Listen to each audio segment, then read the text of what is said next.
name is Ron Marshall and my role is Operations Manager for Engineering and Information Sciences. I started at UOW 29 years ago as a junior technical officer, and I went to senior technical officer and now I'm a manager. So basically I've seen a lot of changes, a lot of infrastructure changes as far as the university has grown. Workshop has grown and the amount of students and people that we work for has grown dramatically. We have 95 laboratories and 55 tech staff. They get to work on lots of different research areas. Depending on the research strengths, engineering have a number of research strengths, and the students that are aligned to those research strengths, such as, say, medical radiation physics again, they work with the physics experts on creating some of the probes that need to go into human bodies. So there's that side of things. We work with a 35-metre wave tank. We've got to make the models that go into those wave tanks. There's 3D printing, we have to 3D print those models.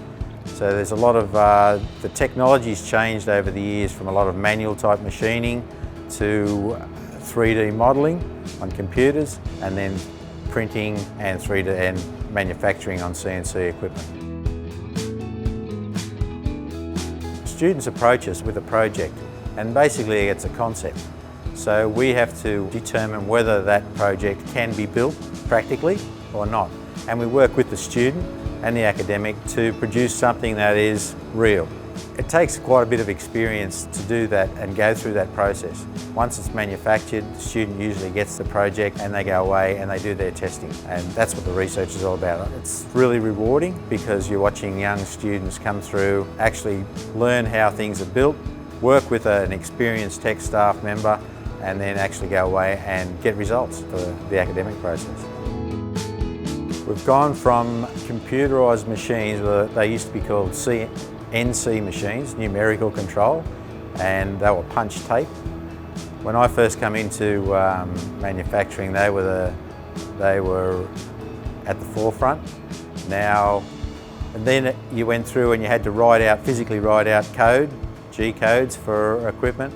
So you might write out 12 pages of G codes, and now it's all modelled on the computer. All the coding is automatically generated.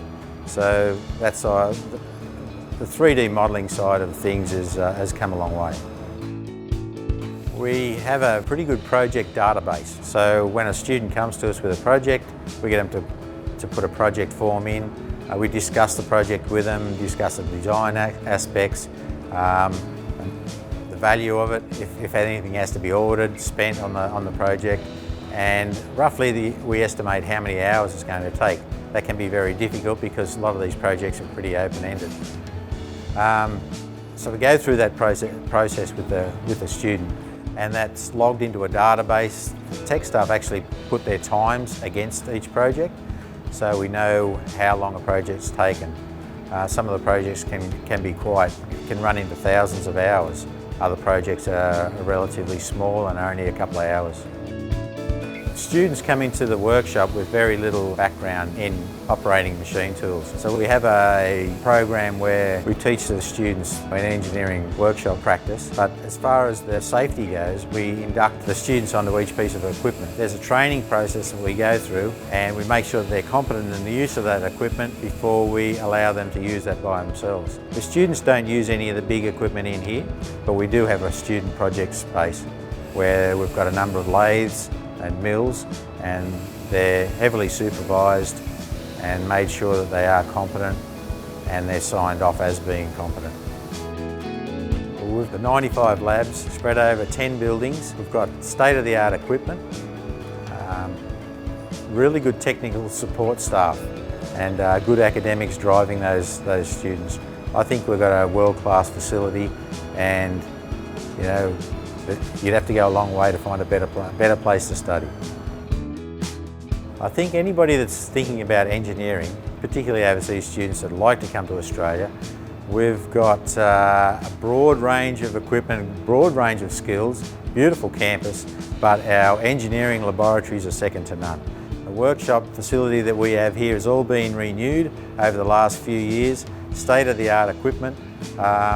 If you want to come to a place where you can explore the latest technologies and work with really good technical staff, UOW is the place to come.